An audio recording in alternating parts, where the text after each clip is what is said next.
Donc tu es, l'auteur et la personne derrière le compte Instagram de Triangle? Tu le prononces Triangle ou Triangle? Je sais pas. Triangle, triangle, Triangle, ouais. triangle. Qui parle, Tout à fait, c'est moi. qui parle vraiment de sujets, comment tu le décrirais? À l'origine, Triangle, c'était vraiment un magazine que j'appelais bizarriste, parce qu'on cultivait le bizarre. On était plusieurs au début. On cultivait le bizarre, on allait chercher sur Google, partout, les histoires les plus étranges qui soient, les pratiques les plus bizarres, parce qu'on trouvait qu'il y avait de la poésie à fouiller dans les recoins d'Internet. On voyait dans Google une sorte de confessionnal. Google, c'est incroyable parce que avant, quand il y avait quelqu'un qui avait une idée bizarre, il restait dans son coin, dans son pays, dans sa région. Et avec Google, toutes les idées bizarres du monde entier se sont rassemblées au même endroit et ont été complètement publiques. Il suffisait de taper un petit mot et avec le autocomplete, vous aviez la suite. Je veux devenir. Si vous tapez je veux devenir, là, je ne sais pas si c'est encore le cas aujourd'hui, mais c'est fabuleux. Pendant très longtemps, je veux devenir, c'était je veux rejoindre, pardon, c'était je veux rejoindre les Illuminati. Et à partir de ça, chaque fois, on arrivait à prendre un fil, à creuser. Et pendant longtemps, le Triangle était le site numéro un sur la requête je veux rejoindre les Illuminati. C'est vrai? Et j'ai eu, voilà. Et je m'amusais en fait à la fois à aller chercher les idées les plus bizarres et après à les attirer vers moi. Notamment, on avait écrit un article sur comment vendre son âme au diable, qui était un article d'histoire en fait parce qu'il y a plein de cas de gens des rumeurs, des légendes, des musiciens, des rockers qui, selon la légende, auraient vendu leur âme au diable. Mais en fait, le problème, c'est que il y a plein de gens qui essaient de vendre leur âme au diable en France. C'est pas une blague parce que Ah, c'est vrai? j'ai eu, euh, j'ai eu des, je sais pas comment je peux vous raconter. J'ai eu 1000 ou 2000 personnes qui m'ont laissé des commentaires pour me dire, explique-moi comment faire. Je suis prêt à vendre mon âme au diable. Elle est pas chère. Est-ce que tu peux faire l'entremetteur? Et pareil pour les Illuminati. OK, d'accord. C'était ça le triangle, c'était plonger dans les tréfonds d'Internet. Alors forcément, avec le temps, je me suis intéressé aux groupes sectaires, aux groupes religieux, qui justement ont cette dynamique collective. Ce qui m'intéressait avec Google, c'était l'idée de collectifs dans tous les pays du monde qui se rejoignaient autour d'une passion bizarre, qu'elle soit déviante ou politique. Politique et déviante aussi, c'est possible. Et forcément, la secte est arrivée sur mon chemin. Et aujourd'hui, le triangle, il est plutôt sur Instagram où je présente des objets sectaires parce que je les collectionne, parce que je suis assez fasciné par le fait sectaire dans sa dimension de miroir de la société. En quoi, quand on regarde les sectes, elles nous renvoient une image déformée, grossie, mais qui nous apprend beaucoup de choses sur nous-mêmes. C'est très beau ce que tu Je dis, sais pas si ça répond à ta question. oui, oui, Merci. oui, tout à fait, ça ma question à la base, c'était, comment est-ce que tu définirais Bah oui, Triangle? Et je ouais, ouais. parle. Mais tu sais, ça a 10 ans le triangle, donc quand on me lance dessus, je suis. Ah, OK, Tu peux m'interrompre. enfin, en fait, moi, Je t'y je t'avoue, je encourage. connaissais que la partie Instagram. Je savais pas qu'il y avait tout ça derrière. Donc, ouais, j'imagine bien que tu dois avoir beaucoup, beaucoup Ça a de été un trucs à dire. site. Ah ouais, c'était surtout un site francophone, puis un site anglophone. Et ensuite, c'est devenu Instagram. Et aujourd'hui, je suis sur TikTok. Ah, je savais pas! C'est pas ce que j'ai fait de mieux, mais c'est assez amusant. Et je creuse un peu TikTok parce que forcément, l'étrange, aujourd'hui, il y a plein de gens qui s'en inquiètent. Mais l'étrangeté, c'est aussi tout simplement la vie. Et des réseaux comme YouTube, par exemple, ont beaucoup été nettoyés pour des tas de raisons, hein, notamment juridiques. Et on trouve pas beaucoup de choses bizarres sur YouTube aujourd'hui. Alors qu'avant, YouTube était vraiment l'un des sites les plus bizarres d'Internet et qui me fascinait. Aujourd'hui, c'est un site extrêmement policé par les algorithmes. Je trouve beaucoup de choses étranges sur TikTok, sur Twitch aussi, qui sont des réseaux plus neufs. Et du coup, on peut trouver tout un tas de choses D'accord, t'as marginales. eu l'impression, enfin, moi, je t'avoue, ça a jamais été des thématiques que je cherchais sur YouTube, mais tu eu ce sentiment que ça devenait de plus en plus rare, ce genre de contenu sur YouTube? Il y a un truc que je fais, c'est je suis archiviste. C'est aussi pour ça que je collectionne ces objets-là. C'est que je considère que il y a beaucoup de choses qu'on va traiter sous l'angle de la sociologie et de la politique, par exemple les complots, pour en pointer les dangers, notamment pour en pointer le danger sur la vie publique, et à raison. Moi, ce qui m'intéresse, c'est aussi d'en faire l'histoire. Et donc, un bon historien, c'est aussi un archiviste. Et j'ai essayé sur YouTube de télécharger un certain nombre de vidéos avant qu'elles disparaissent. Notamment, vous avez le plus grand complotiste américain, David Icke, qui est l'inventeur des reptiliens tout de même. C'est pas rien. Ah, c'est à lui Aujourd'hui, qu'on le doit? les reptiliens. Voilà, c'est un ancien présentateur météo qui un jour a été dit avoir été frappé par le tonnerre et qui s'est rendu compte qu'il était le Christ et qu'il a commencé à être capable de voir les reptiliens avoir ce super pouvoir, notamment, bien entendu, la reine d'Angleterre. Et donc, toutes ces idées-là qui étaient extrêmement marginales à l'époque sont après devenues monnaie courante, sur Internet en tout cas, hein, pas dans la vie quotidienne. Et David Icke, son compte a été supprimé. Et ça, moi, je trouve ça... je comprends que YouTube les supprime, mais je pense que ces gens-là font partie de l'histoire, que cette curiosité, cette étrangeté, elle fait partie de nos vies, et que dans quelques décennies, peut-être que même dans quelques centaines d'années, cela fera partie du travail des historiens de comprendre pourquoi au XXe siècle, au XXIe siècle, le complotisme a eu une telle vogue, et si les archives n'existent pas, eh bien, ils ne pourront pas. Oui, c'est intéressant ce que tu dis, je t'avoue, j'y avais pas pensé, mais oui, en effet, quand Je suis un tu... collectionneur de choses inutiles pour les temps futurs, en gros. Mais c'est vrai que bah, quand tu supprimes une chaîne, ben ouais, en fait, t'effaces un bout d'histoire.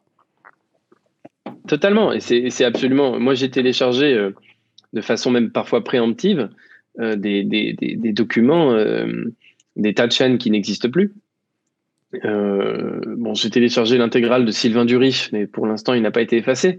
Mais Sylvain Durif, par exemple, c'est un sacré phénomène. J'ai téléchargé quasiment toutes les vidéos raéliennes qu'on peut imaginer, parce que un jour, ils seront probablement effacés. Attends, mais Le raélianisme. tu stockes tout ça où? Tu dois avoir des disques durs pleins, hein. Voilà, j'ai Ah. des disques durs pleins. Après, justement, malheureusement, je n'ai pas encore le degré d'organisation que c'est un véritable métier, archiviste, documentaliste. Il y a des gens très hyper calés. Moi, je fais ça d'une manière compulsive. J'ai plus des manières de collectionneur que d'archiviste, on pourrait dire, parce que je suis désespéré de voir qu'on ne s'intéresse pas à toutes ces choses-là, alors que, bien sûr, on va dire qu'elles sont condamnables, qu'un tel est dangereux. Mais je pense qu'il faut aussi conserver ces idées-là, parce que l'évolution de l'histoire, c'est qu'on est censé apprendre avec le passage du temps. Et si on l'efface, on n'apprendra jamais rien. Ok, vraiment, tu m'ouvres les yeux, j'avais pas vu la chose comme ça, c'est super intéressant. Je t'ai fait gagner de l'argent et je t'ai ouvert les yeux. Ça commence Bah, très bien. j'espère que je me suis pas trompé, j'espère que je vais pas, quand je vais retourner chez mes parents, je vais regarder les chaussures, je vais faire, mais c'est Moi, pas du tout ce modèle en fait. j'ai du mal à y croire. Si c'est ce modèle, honnêtement, appelle-moi. Ça, bah, je te dirai. Je pourrais à la fois te trouver les gens qui sont intéressés et te confirmer que ça en est ou pas. Ok, bah écoute, on reviendra sur les chaussures plus tard. Je connais les collectionneurs qui sont intéressés parce que moi, après, j'adore collectionner les objets, mais j'aime pas les Américains, ils aiment bien parfois les objets un peu morbides. Oui, Moi, ok. je collectionne pas les trucs de tueurs en série, les trucs comme ça. Je m'intéresse aux idées. Je m'intéresse pas à, voilà, voici la basket portée par un tel qui a été tué par. Ça, je trouve ça horrible. Les Ok. murderabilia, je trouve ça horrible. Oui, je suis d'accord. Bah, déjà, tu as dans ta collection des trucs que. Je pourrais pas te citer de trucs en détail, mais je me souviens avoir vu des posts Instagram à toi où je me suis dit, mais pourquoi il a ça? Comment? On pourrait en parler, hein. J'ai des objets là, par exemple. J'en ai un. Tac. Ça, c'est un véritable objet d'une secte qui n'est pas Evans Gate, qui est la secte du Mandarum, l'omisme. Ok. Alors après, on peut discuter du mot secte et tout ça, c'est un grand sujet. Mais qui est ça, c'est français. Et ce qui m'intéresse, c'est pas du tout un objet morbide, c'est un objet qui exprime un culte du sud de la France qui pense réunir toutes les religions. Donc vous voyez à l'écran que toutes les religions, je crois que ouais, ça va être à l'envers. Mais bon, là par exemple, il y a christianisme, islam, sikhisme. Donc c'est une secte qui a prétendu, c'est une religion qui prétend unir toutes les religions du monde en une dernière. Et bon, après, autour du Mandarum, il y a eu des histoires extrêmement sombres, extrêmement sombres qui ont terminé en un procès assez retentissant de pédophilie, de viol. Ah, Mais cet ok, oui. objet est pas lié. Voilà. Non, c'est une secte qui a un destin qui est assez sombre. Euh, mais cet objet n'est pas lié directement. Cet objet est un symbole de leurs idées. Moi, je ne vais pas à l'après collectionner des objets qui sont liés à des meurtres, des trucs comme ça. Il suffit d'aller un peu sur Instagram et taper Murderabilia et vous verrez, ils collectionnent les lettres de tueurs en série, des choses comme ça. Et ça, je trouve ça beaucoup moins intéressant. D'accord, ok. Est-ce qu'il y a une histoire que t'as, quand tu l'as découverte, enfin, après, peut-être pas au début, mais après en avoir entendu quelques-unes, une histoire qui t'a vraiment choqué ou qui t'a vraiment intéressé? Une histoire sur quoi? Liée aux sectes. Est-ce qu'il y a une secte où tu t'es dit, ah ouais, non, mais eux, ils sont vraiment partis loin, ou ah, mais j'avais jamais vu un gourou rassembler des gens comme ça? Ah bah, j'ai envie de te dire oui. Oui, ok. Honnêtement, je pourrais te parler d'énormément de groupes sectaires. Heaven's Gate est le groupe qui m'a le plus fasciné. J'écris sur les faits étranges depuis plus de 15 ans maintenant, et pour moi, Heaven's Gate est le groupe le plus fascinant parce il y a du tragique, il y a de, il y a un collectif qui, malgré tout, et ça peut paraître dingue ce que je raconte, mais qui est attachant. Il y a des destins magnifiques, il y a des idées, les idées les plus farfelues que vous pouvez imaginer. Il y a de la manipulation mentale, il y a un condensé d'étrangeté et de bizarre, comme je n'en ai jamais croisé de toute ma petite carrière de collectionneur. Et, et par exemple, si je parle de sectes comme le Temple du Peuple ou le Temple solaire, là, on va être sur des histoires qui sont terrifiantes de bout en bout, avec des gourous manipulateurs, des meurtres. C'est plus univoque. Il se passe une chose précise qui est la manipulation mentale, de façon un petit peu plus directe, on va dire, et ça termine d'une façon tragique. Alors que Heaven's Gate, la tragédie, elle est beaucoup plus complexe et beaucoup plus bouleversante parce que euh, je ne sais pas si certains d'entre vous ont déjà vu les vidéos, mais les gens qui ont décidé, donc pour les gens qui ne connaissent pas Heaven's Gate, c'est une secte qui a commis le plus grand suicide collectif sur le sol américain, 39 personnes. Et la particularité, c'est que ça s'est fait dans le plus grand calme. Et c'est ça qui m'a vraiment bouleversé et qui m'a donné envie de comprendre. C'est qu'on peut bien sûr imaginer la violence mentale, la violence physique qui peut aboutir aux scènes terrifiantes du Temple du Peuple.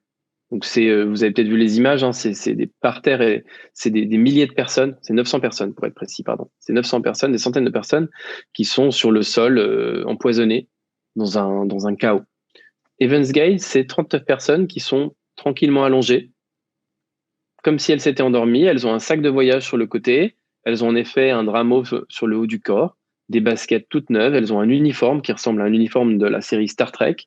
Et elles sont parties dans le calme, en tout cas en apparence. Elles ont même laissé des petits messages, des petites vidéos. Elles ont taillé la haie. Elles ont laissé un petit message à tous leurs voisins, le propriétaire, tout ça, en disant on a taillé les haies, on s'est occupé de tout, on a fait la vaisselle. Ça, ça me dépassait complètement. Et j'ai voulu comprendre ce qu'il y avait derrière ce fait divers-là. Vraiment, si tu me demandes celui qui m'a le plus bouleversé, c'est pas pour rien que j'y ai passé 7 ans, c'est Evans Gate. D'accord, ok.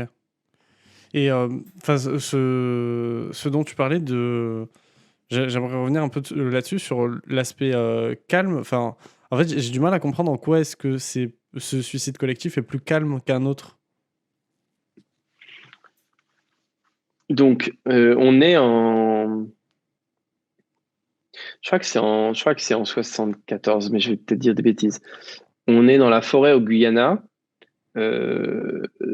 Et là, il y a un sénateur qui rend visite à une communauté. de 900 personnes qui ont décidé de vivre dans la forêt parce qu'ils croyaient échapper à la violence policière et au racisme américain. Et ils vivaient, noirs et blancs, afro-américains, WASP, tous ensemble, dans la forêt, grâce à leur gourou, Jim Jones.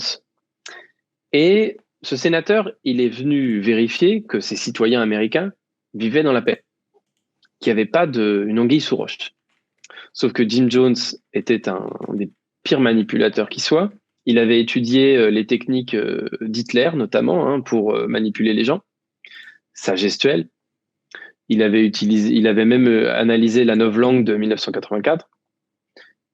Quand il a compris que le sénateur allait se rendre compte que certaines personnes de la communauté étaient retenues contre leur volonté, il a envoyé L'arrivée des du sénateur soldats. était annoncée. Enfin, les gens savaient qu'il allait venir. Tout à fait, tout D'accord. à fait. Il est venu et la communauté vivait honnêtement, dans un bonheur relatif. Les expériences personnelles des 900 personnes sont très différentes.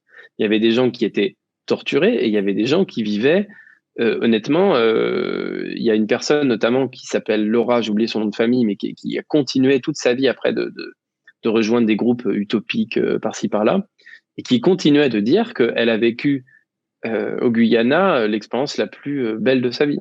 Donc c'est là où c'est complètement incroyable. Le sénateur arrive, il y a quelques personnes qui souffraient de la torture mentale et physique de Jim Jones, qui lui ont passé des messages. Et du coup, Jim Jones l'a vu. Il a été prévenu, il a envoyé des soldats pour massacrer et abattre à l'arme automatique le sénateur et tous les autres. Et ensuite, il a pris un mégaphone et il a poussé 900 personnes à se suicider en leur parlant pendant 1 heure et en forçant des mères à tuer leurs enfants avec du poison et en abattant les gens qui le refusaient. Voilà la différence. Ok. La différence, et je pourrais citer après, je cite parler d'autres cas, c'est que les suicides collectifs, et la question se pose avec Evans Gate, le suicide collectif pose la question de la manipulation mentale, de la coercition. Est-ce vraiment un suicide? Est-ce que c'est un meurtre? Beaucoup de gens disent que Evans Gate, en fait, ce ne sont pas des suicides. C'est un mec qui en a manipulé 38 autres. Est-ce que c'est vrai ou non? Dans le cas d'Evans Gate, en tout cas, il n'y avait pas d'arme à feu. Personne n'a été forcé physiquement et il n'y avait pas de signe de violence. C'est tout ce D'accord, qu'on ouais, peut dire. je vois ce Et que à tu veux. partir de là, je peux pas en dire trop, mais vraiment, c'est ça qui est le plus stupéfiant et qui n'est pas moins terrifiant. De penser que des gens croyaient accomplir quelque chose de grand en se tuant, sans la moindre coercition physique, je ne dis pas que c'est rassurant. Au contraire, moi, c'est ça qui m'a bouleversé et c'est ça que j'ai voulu essayer de comprendre par le truchement du roman. Ok, oui, bon, je saisis un peu mieux l'aspect calme que tu décrivais. Sur les objets que tu as, bah, tu nous en as montré un tout à l'heure. Est-ce qu'il y en a un dont tu es particulièrement fier? Hum, Alors, fier, je ne sais pas si c'est le mot que j'emploierais, mais attends, Ou tu es content de je, l'avoir? je, Bon, je je vais patiente, aller le je chercher. patiente.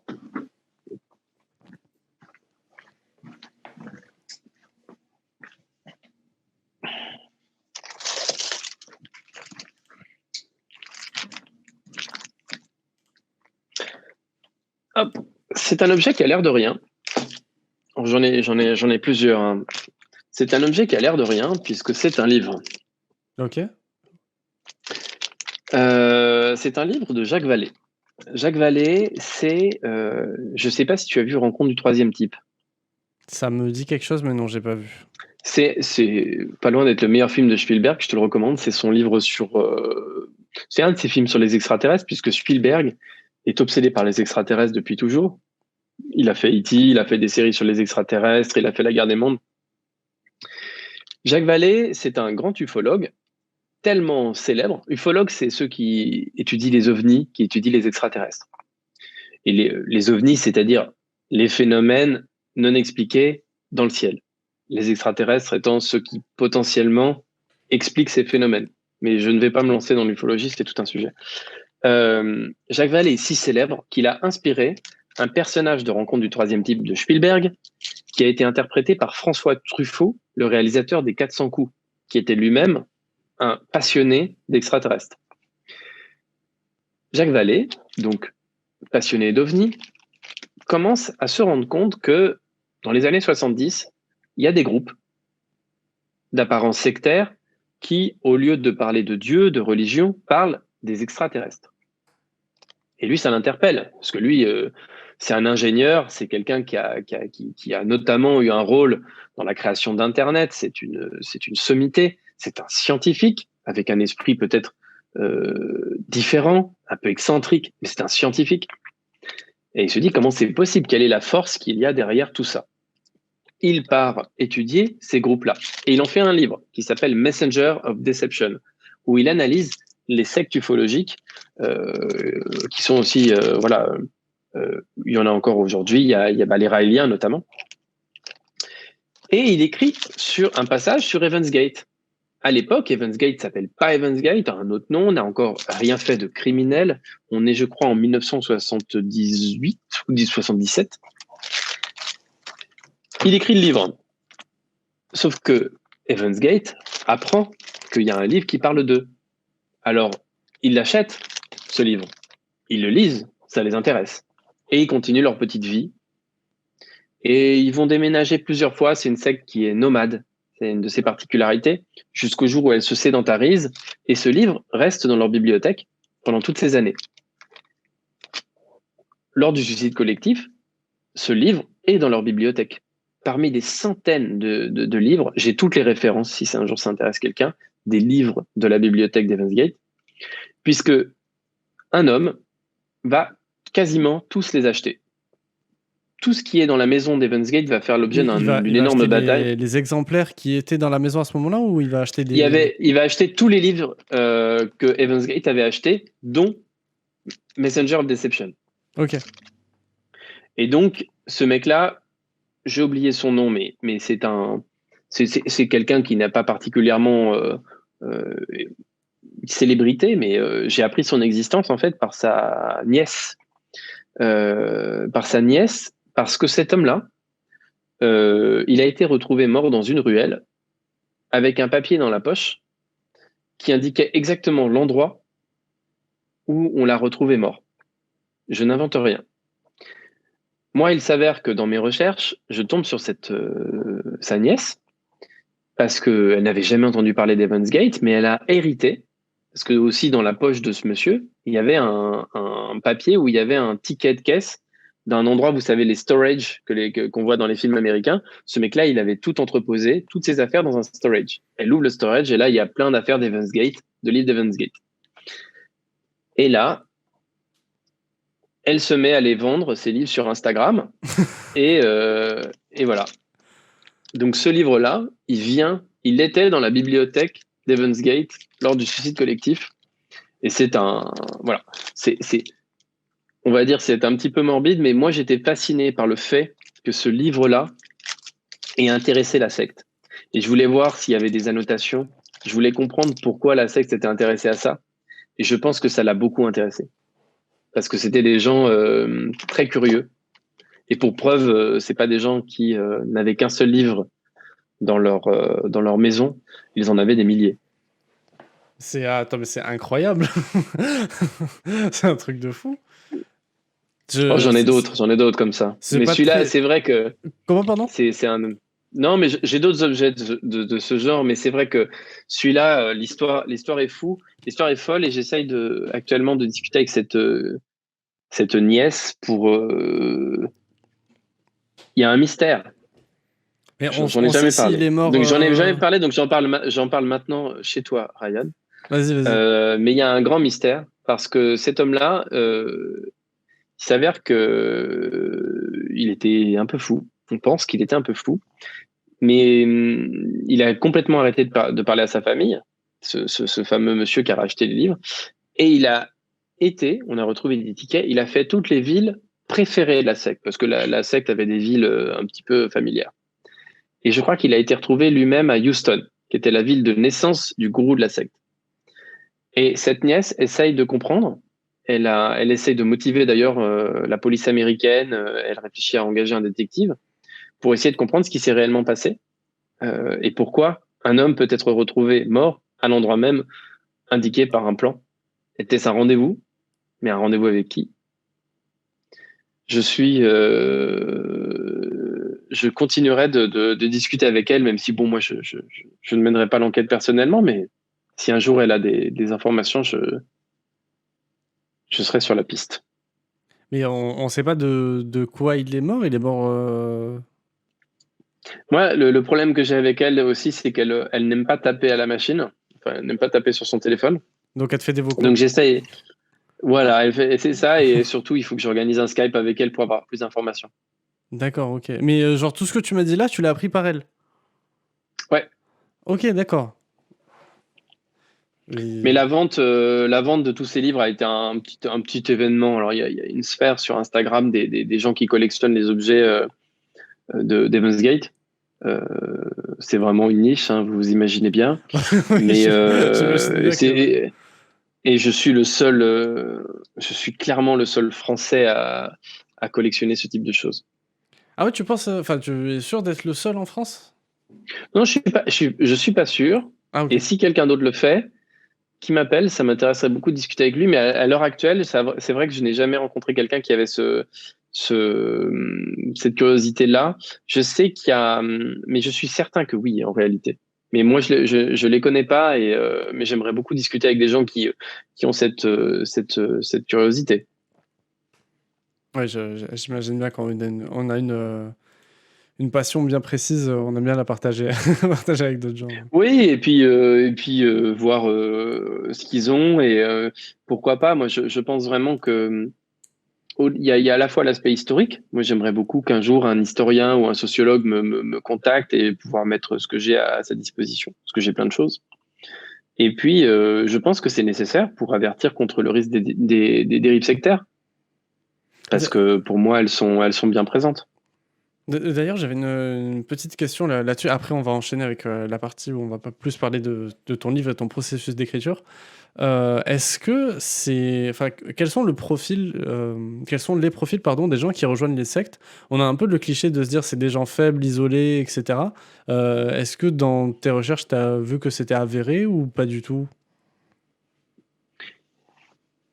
Honnêtement, la réponse que je ferais, c'est pas du tout.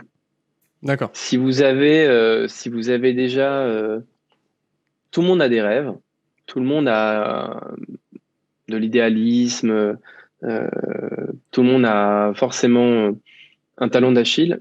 Et la question, c'est vraiment est-ce que un jour vous trouverez un groupe qui correspondra exactement à cela? Et il y a une sociologue, alors, il y a une sociologue qui a analysé ça, qui s'appelle Helen Barker, et elle a analysé la secte Moon, qui est une secte coréenne. La secte Moon, si je ne me trompe pas, c'est coréen, oui. Sur 1000 personnes qu'elle a analysées, 90% s'en vont dans les 2 semaines, une fois après le recrutement. 5% s'en vont, je crois, dans les 2 ans. Et les derniers 5% restent. Et ce sont les plus idéalistes, souvent des gens assez solides, résilients. Pourquoi? Pour deux raisons. Parce que justement, ils ont cette capacité, ce désir fort qui fait que, un petit peu comme l'arroseur arrosé, le gourou parvient à retourner ce désir, cet idéalisme contre celui qui est idéaliste. C'est terrible à dire, mais on a tendance à penser qu'on est à l'abri, alors que c'est justement parce qu'on veut changer le monde qu'on risque de se retrouver catapulté dans ce genre de groupe. Et, euh, et je pense aussi qu'on a cette idée-là, et c'est pour ça que je voulais aller contre cette idée, que ce sont des gens faibles, fragiles. Bien sûr qu'il y a de la vulnérabilité, mais à force de se dire ça, beaucoup de gens se disent, je suis à l'abri, moi. Moi, je ne suis pas religieux, moi, je suis pas faible, je ne suis pas vulnérable. À force de se dire ça, je pense qu'on se met d'autant plus en vulnérabilité.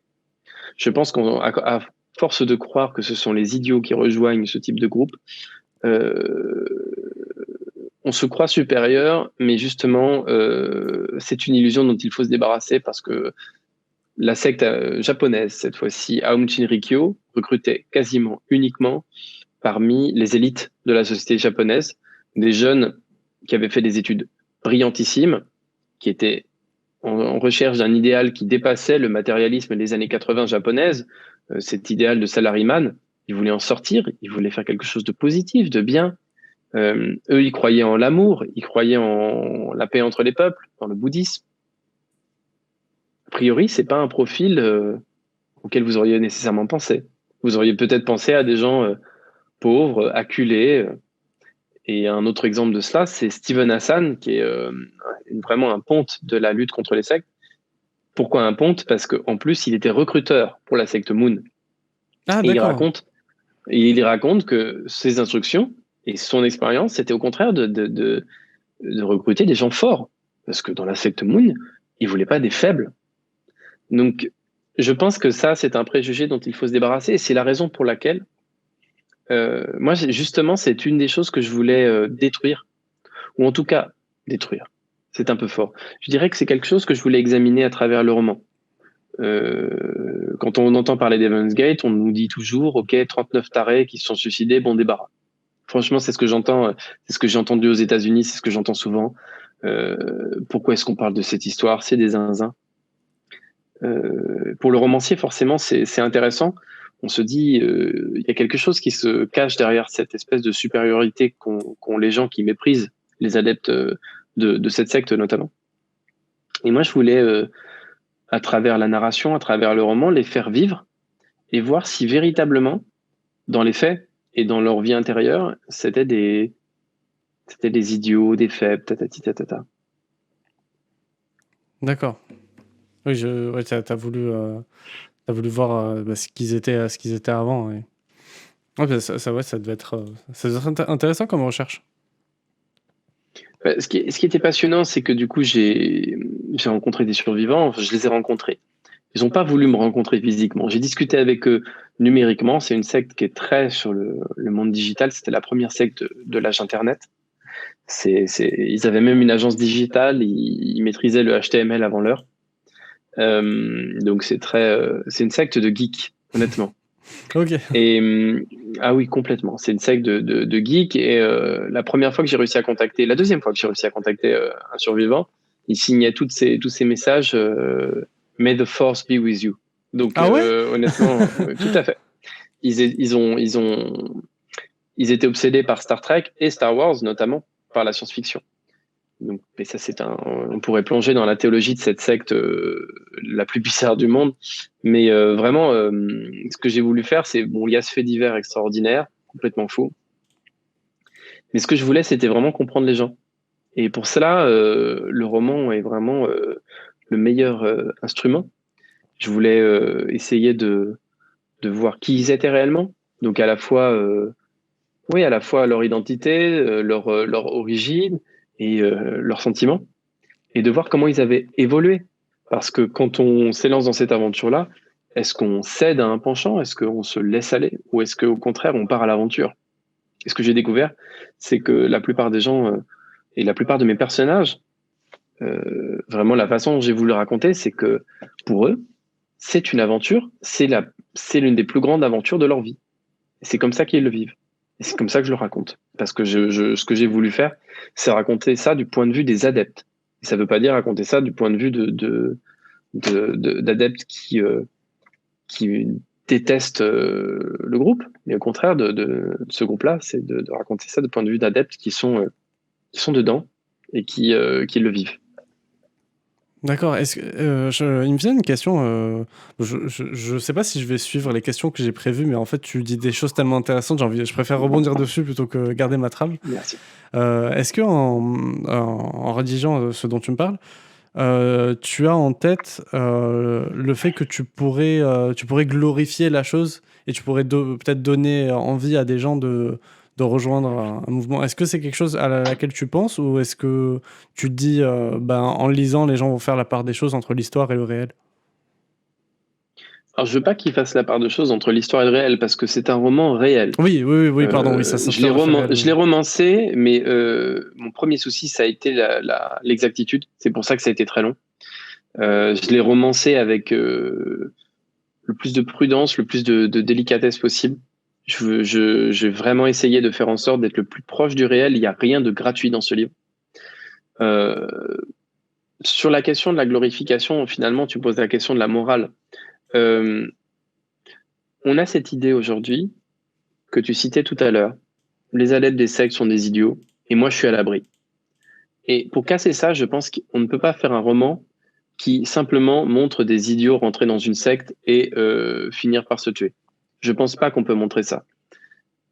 Tout mon travail, et j'espère que ceux qui écoutent pourront le lire et le ressentir, j'espère le ressentir ça, c'est l'ambiguïté. Parce que c'est dans l'ambiguïté que l'esprit humain va trouver sa petite faiblesse, va être vaincu par des arguments, par une voix, par le langage. Ce que j'ai voulu montrer, c'est justement la manière dont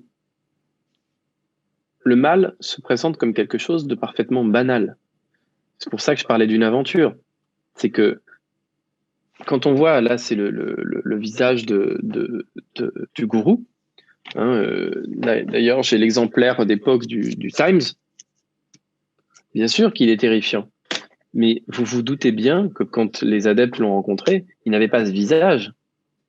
Il avait le visage d'une aventure, il avait le visage d'un dieu, il avait le visage d'un père, d'un ami. C'est pour ça que je fais confiance au lecteur pour faire la part des choses.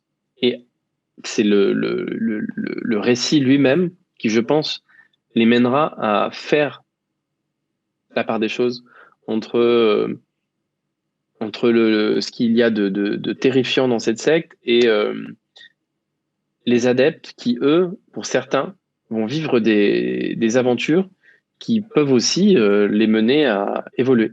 Et ce n'est peut-être pas, je ne dis pas que c'est parce qu'ils ont rejoint une secte, c'est justement parfois parce qu'ils ont réussi à la quitter.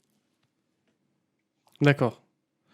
Et sur la quatrième, tu parles, enfin, je sais pas, des fois c'est les auteurs qui écrivent les quatrièmes, des fois c'est les éditeurs. Là, dans ton cas, c'est toi qui l'as écrite ou C'est coécrit avec coécrit? Ok, d'accord. plusieurs personnes des éditions bouquins qui sont, que je salue, qui sont remarquables et qui écrivent très bien. D'accord, ok. Oui, vous parlez de Barthélemy.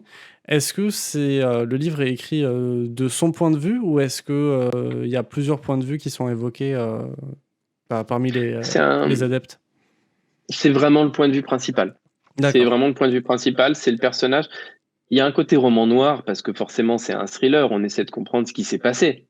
Et au-delà de la situation initiale des suicides, il y a énormément de mystères. Est-ce que c'est vraiment un suicide? Est-ce que les gens étaient consentants? Est-ce qu'ils ont été manipulés? Comment ça a pu se produire? Et surtout cette question du comment. Et Barthélemy, c'est le héros. C'est le héros, c'est un jeune homme idéaliste, hippie des années 70, avec des cheveux longs, qui adore fumer, qui adore la philo, qui adore la religion, qui a envie de croire en quelque chose. Et il rencontre un mec qui lui dit qu'il est Dieu, qu'il a des pouvoirs et qu'il est capable de lui ouvrir les portes du paradis. C'est ce qui est écrit dans la quatrième de couve. Et c'est vraiment ça le point de vue qu'on adopte. On recule au maximum et on revit cette histoire du point de vue de quelqu'un qui la vit vraiment et pas du point de vue des médias, pas du point de vue des récits tout faits. D'accord. Et il me vient une question en tête. Comment est-ce que justement, ben, bon, après, ne spoil pas ton propre livre, mais comment est-ce que Barthélemy voit quelqu'un qui lui dit être Dieu? Comment est-ce qu'il passe de entendre l'idée jusqu'à l'accepter? Euh, c'est une bonne question. Je dirais que c'est tout à fait ça que je dissèque. Pourquoi est-ce qu'un être humain, d'un coup, va croire en quelque chose? C'est une vraie question et ça ne s'applique pas qu'aux sectes. Pourquoi est-ce que d'un coup, une idée va vous parler alors qu'une autre ne vous parle pas du tout? Pourquoi est-ce que vous allez vous dire que ce mec, ben, en vidéo, d'un coup, celui-là, il vous parle? Je pense que c'est une conjonction entre votre parcours personnel, philosophique, et les capacités oratoires de la personne. C'est-à-dire, que on va beaucoup accentuer, et à raison, hein, mais les capacités de manipulation des sectes, qui sont énormes. Les gens sont formés. Moi, j'ai même certains manuels écrits par des sectes qui expliquent vraiment comment manipuler. Donc, c'est une totale réalité. Il y a l'extraordinaire magicien Gérard Majax, notamment, que beaucoup, peut-être, c'est peut-être pas ta génération, mais Non, c'est j'avoue que je ne même pas connais la, pas.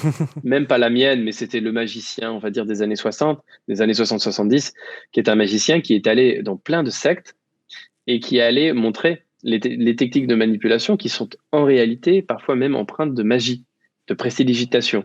Donc des manipulations qui sont beaucoup plus faciles à réaliser que celles d'un magicien, puisque le public a envie d'y croire. Et c'est ça la grosse différence. C'est que, je pense que ça résume bien, c'est pour ça qu'il y a une conjonction. Quand vous êtes un magicien, vous êtes un spectacle. Vous avez 20 personnes qui essaient de trouver le truc. Alors que quand vous êtes un gourou et que vous avez 20 personnes autour de vous qui sont venues pour vous écouter, vous avez 20 personnes qui essaient de ne pas voir le truc. Parce qu'ils ont envie d'y croire. Et ça, c'est pour moi ce qui explique. À ce moment du récit, Barthélemy, il a envie de trouver quelque chose qui lui aide à trouver son centre. La grande question de cette époque américaine des années 70, c'est qui était aussi celle une question française, une question internationale. Il y a eu un grand mouvement New Age aussi au Japon, et on l'observe encore aujourd'hui pleinement.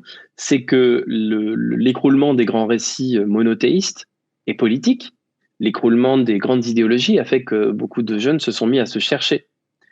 Et forcément, beaucoup de personnes ont débarqué en disant, moi j'ai la solution. Moi je suis Dieu et je peux t'apporter la chose que tu cherches. Cette grande errance, Barthélemy, il ne rêve que d'une chose, c'est qu'elle s'arrête. Ce qu'il veut, c'est trouver l'endroit où il peut rester, sa croyance. Et il la trouve chez lui. Quelque part, c'est un... Là où je veux en venir, c'est que c'est pas simplement de la manipulation, c'est aussi parce que Barthélemy le veut vraiment. Et c'est là où se situe aussi l'ambiguïté du récit. Je sais D'accord, pas oui, si je me fais comprendre. Oui, oui, oui, bah de ce que tu disais, c'est un peu lui qui veut trouver une réponse et un peu cet homme qui lui apporte cette réponse. Et pour le cas de... C'est une question que je me suis beaucoup posée sur les sectes. Je me demande souvent, est-ce que le gourou croit à ce qu'il dit ou est-ce qu'il sait... Enfin, pas... est-ce que il se dit, non mais j'invente, je dis n'importe quoi et les gens vont croire et vont me rejoindre parce que je veux juste du pouvoir? Ou est-ce qu'il est persuadé au fond de lui, sincèrement, d'être un être divin? À ton avis, honnêtement, Moi, honnêtement, je me dis que pour y croire tellement, enfin, pour le répéter tellement, je me dis même si au début c'est faux, à force de te le répéter, tu finis par t'auto-convaincre. Si tout le monde, tu vois ce que je veux dire? Tu finis par croire hmm, en ton mensonge initial. je pense qu'il y a vraiment autant de réponses qu'il y a de gourous.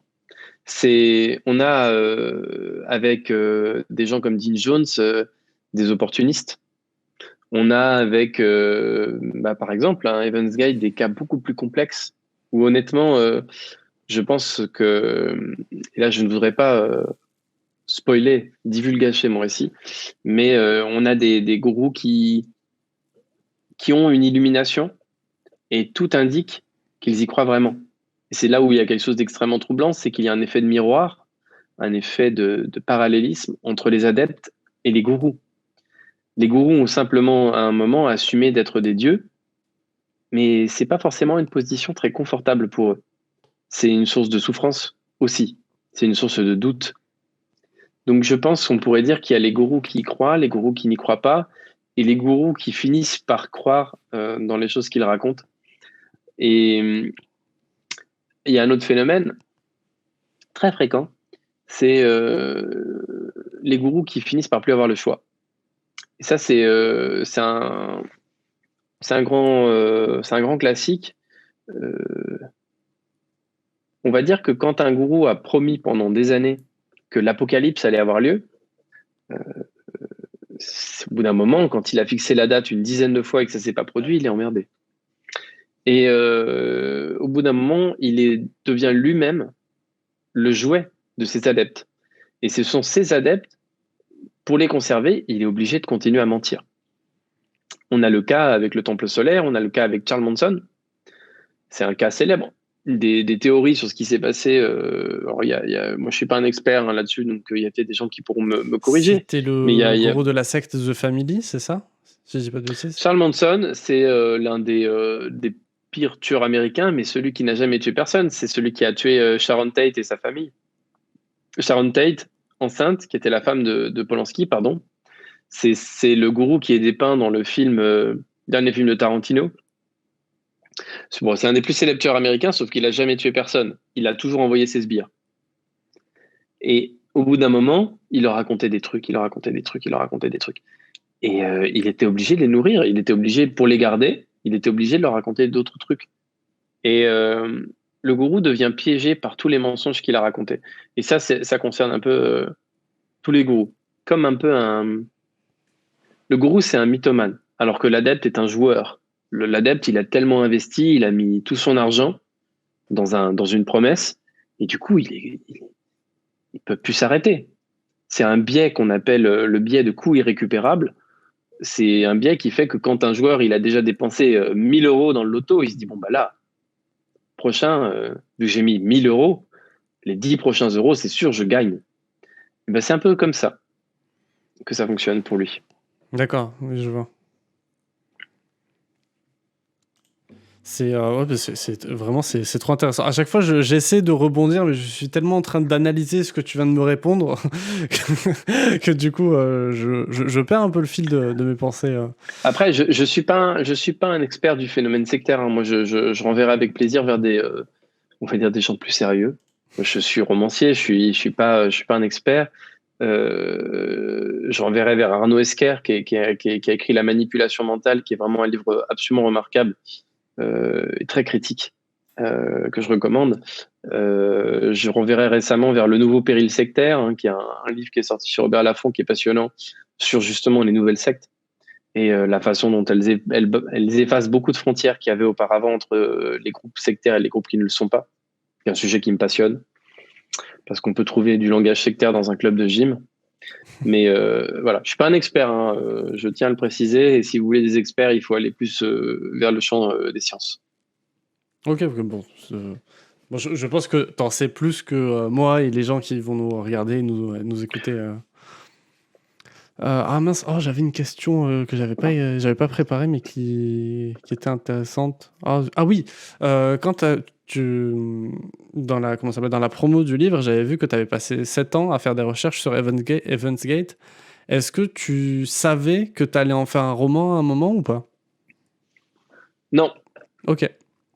non, non. Si on peut commencer en effet à parler du processus, comme tu l'avais suggéré, à la base, j'ai été fasciné. C'était en 2015. Je me dis, je vais faire un super article. J'avais déjà fait un article très court parce que en fin 2014. Et en 2015, je tombe sur le site de la secte et du coup, je me rends compte qu'il y a des gens derrière. Je commence à réussir à échanger avec eux. Et je me dis, je vais faire un gros article. Ce gros article est devenu très gros et il a enflé. Et à mesure que j'ai trouvé de nouvelles informations, je me suis rendu compte que le roman était là. Il était possible. La narration était possible sans trahir l'esprit des choses, l'esprit des gens. Parce que ça aurait été ça m'aurait, je voulais pas larguer les amarres du réel, je voulais le garder avec moi. Et pour ça, je ne pouvais pas d'un coup inventer de toutes pièces des faits. Bien sûr, le roman, il est romancé. Il y a des scènes que j'ai imaginées, mais tout est basé sur des choses réelles. D'accord. Ok. Donc oui, le roman c'est un peu écrit tout seul. Je mets des guillemets hein, sur ce que je dis, mais oui, t'as pas fait les recherches dès le début en te disant j'en ferai un livre. Non, non, non, ben honnêtement, j'en rêvais. Et à mesure que j'ai fait des découvertes, je me suis dit que c'était possible. Et la difficulté, et je pense que c'est une difficulté qu'ont de nombreux auteurs de non-fiction, c'est comment trouver l'histoire dans les choses. Comment trouver l'histoire dans une histoire qui s'est déroulée. Comment trouver, on va dire, ce que les journalistes appellent un angle, mais dans un roman, ce serait dommage d'avoir un angle. Ce serait dommage que ça ne raconte qu'une chose et que ce soit si simple. Donc, ma question, c'était véritablement ça. Quel récit se trouvait dans toute ce chaos de choses que je découvrais au fur et à mesure? Parce que, bien entendu, là, on a beaucoup parlé des faits et des sectes. Mais moi, mon but, j'ai ma lampe qui s'éteint. Mon but, c'était de raconter une histoire universelle. Et je pense que quelqu'un qui ne connaît pas cette secte, qui ne s'y intéresse pas, peut apprécier, je l'espère en tout cas, mais peut comprendre le récit sans avoir besoin que ce soit vrai. Et C'est vraiment ça que je voulais.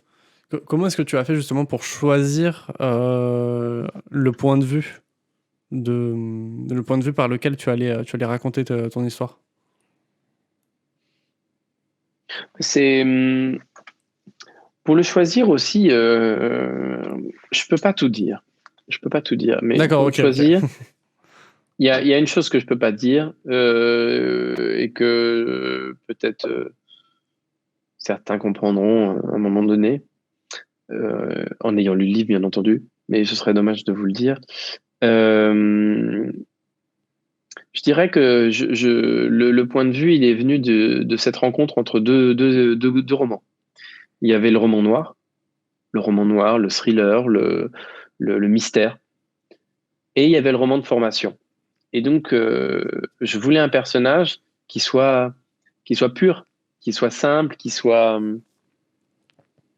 idéaliste et drôle, et auquel les gens puissent s'identifier.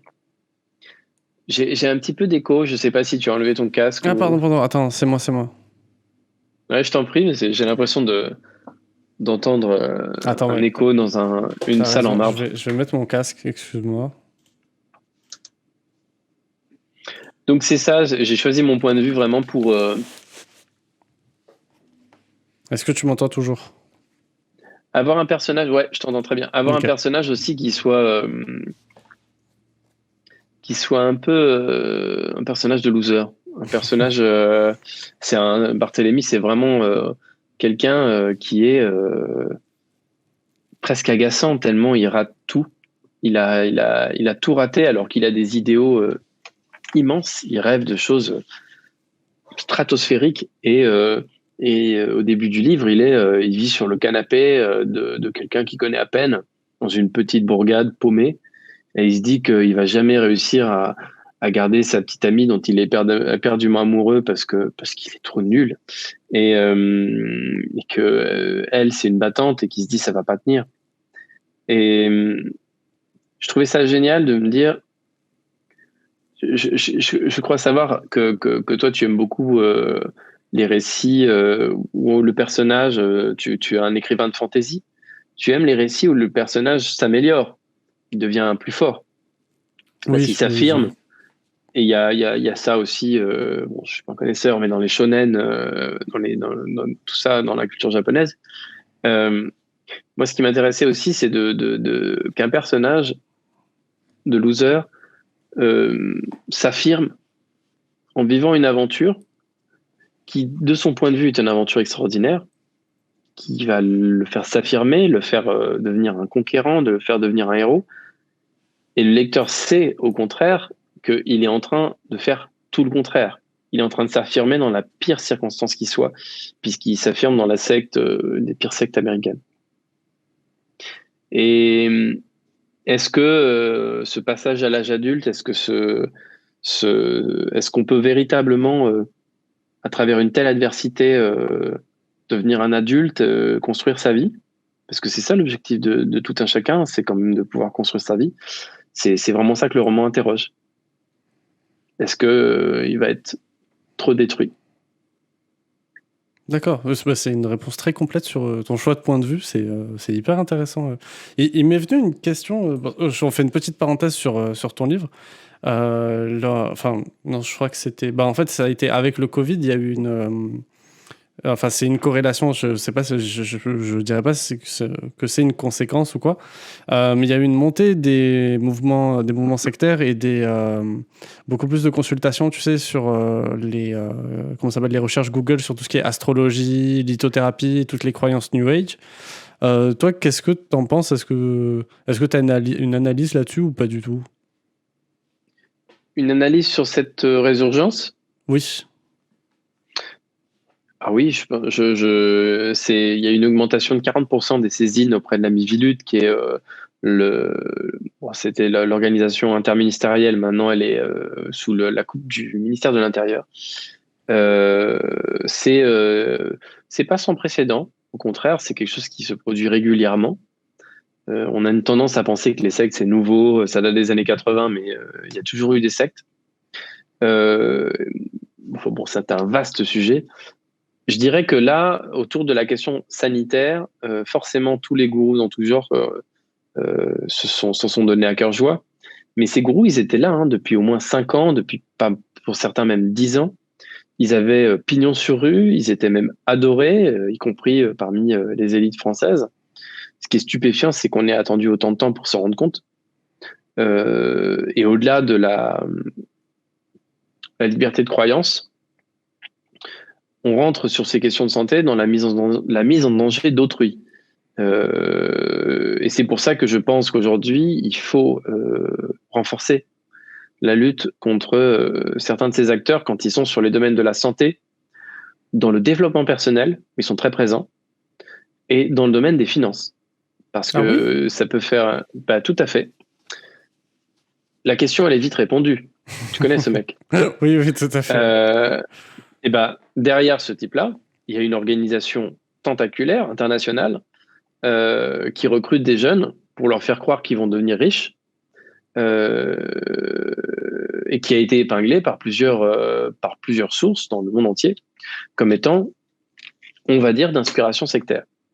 Donc, quand on connaît aujourd'hui la situation étudiante d'un point de vue non seulement des conditions économiques, de la santé mentale, qui a été notamment d'un point de vue logement, a été très difficile pour les étudiants, là, il y a un vrai devoir à faire extrêmement attention et à protéger les gens contre ce type de choses. Néanmoins, et vous allez me dire que je me contredis complètement, mais peut-être que c'est aussi mon droit. Il faut faire attention à ne pas enfreindre la liberté de croyance qu'on a en France. Et c'est vraiment pour ça que je trouve cette question d'Evans Gate passionnante. Parce que je vais le dire franchement, ce sont des gens qui semblent donc avoir choisi de se tuer. Jusqu'où va la liberté de chacun à disposer de lui-même? Jusqu'où va la liberté de chacun à être manipulé même par quelqu'un? Je trouve que c'est ça qui est terrible avec cette histoire, c'est qu'elle ouvre une brèche dans nos convictions. Et aujourd'hui, cette conviction, cette question des choix personnels, de l'adhésion au discours scientifique, elle est posée avec beaucoup d'acuité. Et je n'irai pas m'amuser à distribuer les points. Je dis simplement que Evans Gate pose cette question. Jusqu'où va-t-on dans le libre arbitre et la liberté de penser, la liberté de croyance? D'accord. Mais encore une fois, je me répète, hein, mais c'est trop intéressant ce que tu dis. Est-ce qu'il Merci. y a Tu vas me faire rougir. Est-ce qu'il y a quelque chose, justement, tu parlais de cette question du libre arbitre, etc. Est-ce qu'il y a quelque chose qui a été vraiment compliqué pendant l'écriture de ton roman? Ah, c'est pareil, la réponse est hyper simple. Tout, D'accord. tout, tout. Elle est simple et Honnêtement, complexe à la fois. oui, oui, non, mais moi, c'est pour ça que j'ai accepté ton invitation, c'est que je suis toujours ravi de discuter avec d'autres personnes qui se lancent dans cette aventure complètement folle que d'écrire un roman. À notre époque à notre époque où le roman, on en publie plus qu'on en lit, euh, tout a été difficile. la structuration du récit. Là-dessus, sur mes difficultés, il y a énormément de choses à dire. Je pense que le plus dur, c'est comment raconter l'histoire de gens qui se tuent à la fin. Et le lecteur le sait. Et ça, ce défi-là, qu'un autre artiste avait relevé, j'avais envie de le relever. Cet autre artiste, je ne me compare pas à lui, hein, mais c'est James Cameron. Quand il a fait Titanic, tout le monde disait, mais comment est-ce qu'il va raconter l'histoire d'une bande de personnes qui se tuent en mer? Et on le sait tous. On sait qu'ils meurent à la fin. Moi, c'est le défi que je voulais me lancer. Ça a été assez compliqué. Ça a été assez compliqué et de créer du suspense. Et je pense que j'ai trouvé énormément de ressorts de suspense dans le réel lui-même. Hein. Comme je le disais depuis le départ, je signe un contrat. Je pense que c'est très important, le pacte de lecture avec le lecteur, de dire mon récit est réel, faites-moi confiance. Et je ne ronce jamais ce récit-là, ce pacte-là. C'est romancé, hein, il y a des tas de choses qui sont peut-être un peu exagérées, différentes, mais rien n'est gratuit. Donc ça a été la plus grande difficulté. Comment est-ce que raconter une histoire réelle sans que finalement la réalité ne spoile, ne divulgâche le récit. Ça a été très difficile. Est-ce que tu penses que ça aurait pu être une solution de... comment dire? Déjà, ne pas le mettre dans la 4e de couverture, que les gens vont se tuer à la fin, de ne pas faire le lien avec... enfin, de ne pas dire, je vais parler de Heaven's Gate, de juste... comment dire? Le présenter comme une fiction, et à la fin dire, ben en fait, ce sont des faits réels, et je parle de la secte Heaven's Gate, etc. Je sais pas si mon propos est clair. Oui, mais je pense que mon propos, c'est pas d'écrire sur Heaven's Gate. Mon propos, c'est vraiment de faire un récit universel sur la question de notre libre arbitre, de notre besoin de croire. Donc, si la surprise, c'est le réel, ça ne suffit pas. Le réel, il est là. Beaucoup de gens connaissent cette histoire. Et moi, je leur dis qu'ils la connaissent pas. Mais je ne peux pas dire, j'aurais trouvé déceptif de simplement écrire une histoire fictionnelle et à la fin de leur dire, ah, mais c'est cette histoire que vous connaissiez. Ce serait partir de l'inconnu pour arriver vers le connu. Moi, je voulais partir du connu et arriver à l'inconnu. Partir de ce fait divers totalement martien, qui est l'histoire la plus, elle est tellement bizarre. Là, je vous ai raconté une toute petite partie de la chose. Et arriver vers quelque chose de finalement extrêmement banal. Des gens qui veulent réussir leur vie et qui veulent changer le monde. C'est ça que je voulais faire. D'accord, oui, bah c'est ok, bah ouais, c'est totalement pertinent par rapport à ton objectif en l'écrivant. Ouais, ok, bah je comprends, je range mon Totalement bouquin. pertinent. Totalement pertinent. Alors, cette question est très générale, mais pour toi, à qui s'adresse ton livre? Mon livre, ça s'adresse à tous les gens qui un jour ont regardé le ciel, se sont dit qu'il y avait peut-être quelqu'un dans l'espace, un dieu, des extraterrestres, et qui se sont dit que ça leur plairait si c'était vrai tout ça. Et qui se sont dit peut-être que même ils sont en train de me regarder, ce dieu, ces extraterrestres sont en train de me regarder. Peut-être que finalement je suis une petite chose dans l'univers, mais j'ai une certaine importance. Je pense que si quelqu'un se reconnaît là-dedans, il aurait pu vraiment être intéressé par les idées d'Evans Gate, il aurait pu être capté, et en cela il aurait été en danger. Et en cela, je pense que ce récit peut intéresser n'importe qui a déjà regardé les étoiles et qui s'est déjà dit on n'est peut-être pas seul dans l'univers. Et, euh, et moi, j'aimerais bien partir dans l'espace, j'aimerais bien savoir ce qu'il y a. Et c'est à tous les rêveurs, à tous oui, à tous les rêveurs, à tous ceux qui se rendent compte aussi que par leur capacité à rêver, ils ont peut-être une petite, je dirais pas une faiblesse, mais on a une prise sur eux. Et c'est un peu le sens du titre, hein. Dieu est un voleur qui marche dans la nuit. C'est l'idée aussi d'un Dieu malveillant, d'un Dieu qui ne voudrait pas forcément notre bien et qui a tous ceux qui ne peuvent pas s'empêcher d'avoir envie de croire. Euh, tout cela serait des proies. ce dieu voleur qui marche dans la nuit n'est pas forcément un dieu qui nous veut du bien. Donc je pense que ça peut s'adresser à tous ces gens-là. Si quelqu'un se reconnaît, ça peut l'intéresser. Ok. Bah, écoute, à tous les rêveurs, à tous ceux J'ai l'impression d'être un gourou qui est en train de dire. Donc à tous les rêveurs, à tous ceux qui L'écrivain est-il un gourou? La réponse c'est bien sûr oui. Ça, je pense qu'on peut le dire.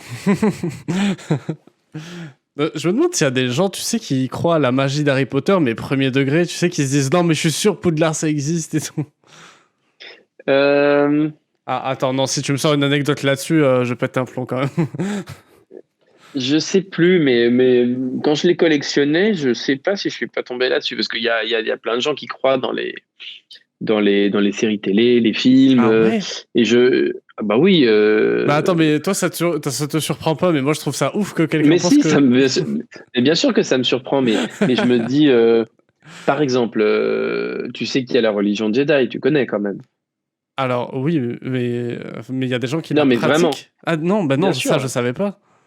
Bah, bien sûr, il y a une religion Jedi, il y a un mouvement religieux qui est très présent au Royaume-Uni, dans un recensement dans les années 2000. C'est allé très très loin, hein, je crois que c'était des dizaines de milliers de personnes.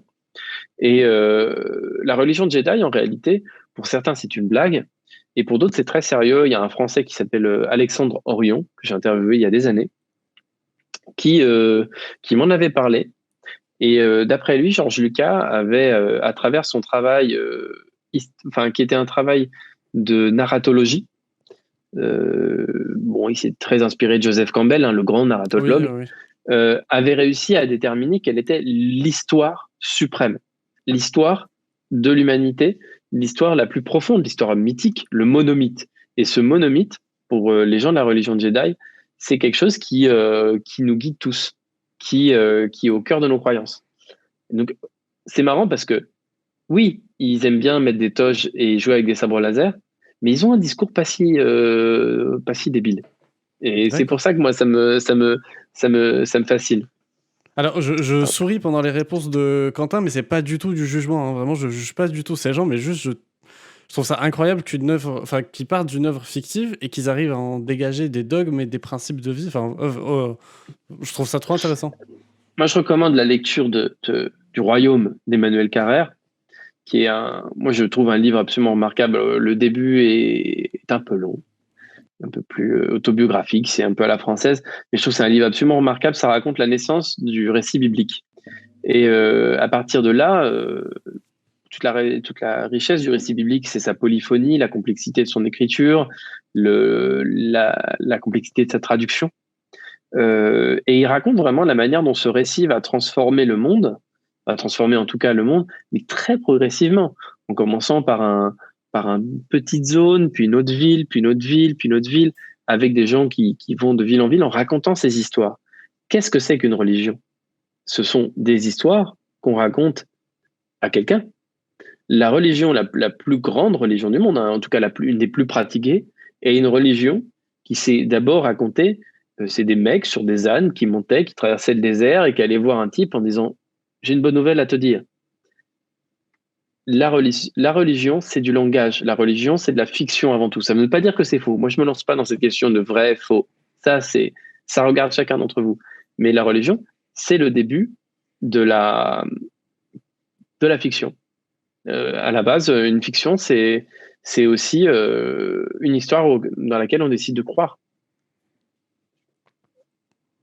Oui, je ne peux qu'être d'accord. Je t'ai pris. La fantaisie, d'ailleurs, c'est beaucoup une tentative de créer des textes parfois, des fausses religions, des faux systèmes magiques. Tolkien, c'était comme Lucas, quelqu'un qui plongeait dans la mythologie pour créer des choses plus vraies que le réel. Et quand on voit certains langages créés par Tolkien, on se dit tout cela pourrait être parfaitement réel. Et figure-toi que je me suis beaucoup servi de Tolkien et de J.K. Rowling, parce qu'on dit toujours de Harry Potter, comme si c'était une œuvre. Je ne dirais pas que c'est une œuvre majeure, bien entendu, mais moi j'ai beaucoup de respect pour J.K. Rowling, son œuvre en particulier. La théologie de la secte Heaven's Gate, elle est extrêmement bizarre. j'ai mis peut-être 2-3 ans à commencer à vaguement comprendre certaines Ah choses. oui, d'accord. C'est honnêtement aller sur aller sur le site de la secte, si le cœur vous en dit, c'est incompréhensible. Et d'un point de vue narratif, puisque c'est un peu le thème de notre discussion, il fallait absolument que toutes les règles que j'établis dans le roman soient tenues. C'est-à-dire que on entend une secte, on se dit ouais, il dit n'importe quoi. À ce moment-là, le roman il se tient pas parce que le roman c'est juste une suite de mecs qui disent n'importe quoi et qui ont des idées farfelues. Bien sûr que non. Ce serait vraiment prendre tous ces gens-là, encore une fois, pour des idiots. Moi, ce que j'ai voulu faire, c'est un peu à la manière de J.K. Rowling. Je cite cet exemple parce qu'on parlait de fantasy, c'est pas du tout ma référence principale, mais je trouve ça intéressant d'en parler aujourd'hui. C'est que quand J.K. Rowling dit que si on a deux baguettes magiques issues du même phénix, je sais plus, ça fait tel truc, et ben le jour où ça se passe, ça se passe. Il y a des règles. Et ben, bien entendu, dans les récits mythiques, religieux, il y a des règles. Ça ne veut pas dire qu'ils ne sont pas outrepassés de temps en temps. Mais pour que mon récit se tienne, il fallait que tout ce qui est établi en termes de religion soit aussi rigoureux que la langue elfique chez Tolkien, Ok, ouais, bah, c'est. que je ne pratique pas, Ouais. mais qui Bah, est une langue magnifique. oui, oui, bah, ouais, grave. J'avais fait une expo sur Tolkien et comment il avait imaginé ses langues, etc. Je dis bonjour à quelqu'un dans le chat. Coucou Sotino. Bah, désolé, tu arrives un peu vers la fin. Bah, justement, Quentin, j'allais te dire, est-ce que tu aurais, je sais pas, un mot pour la fin à propos de ton livre, je sais pas. Un mot pour la fin à propos de mon livre. Petit Chaperon n'est plus là. Ou Non, je Petit crois que Chaperon est encore Chaperon là. Roux n'est plus là. Chaperon n'est plus là, mais Elle avait une connexion instable, elle a dû partir. c'est terrible. Un mot pour la fin. Bah, moi, enfin, je sais que les gens qui te suivent sont. Je sais que toi, tu parles énormément d'écriture. C'est quelque chose qui t'est cher, qui te tient à cœur. Je sais que dans ta communauté, il y a plein de gens qui écrivent, qui veulent, qui ont déjà fait des projets, qui veulent aller au bout d'un projet. Moi, ce que je leur dirais, c'est que la première règle, c'est la persévérance jusqu'à l'excès. Et que c'est ça qui déjà différencie ceux qui vont au bout d'un projet de ceux qui n'y vont pas. C'est très bête, hein, c'est comme dire que le ciel est bleu, mais honnêtement, la différence entre ceux qui écrivent un roman et ceux qui n'en écrivent pas, c'est vraiment que certains le font et certains ne le font pas. Et une fois qu'on l'a écrit, une fois qu'on a réussi à faire ce projet, il faut encore que ce livre vive. Et moi, maintenant, je le vois là. C'est devenu un objet qui m'est extérieur. C'est très étrange parce que j'ai l'impression que là, je vous parle sur l'ordinateur sur lequel je l'ai écrit en grande partie. C'est très étrange d'après de le voir exister.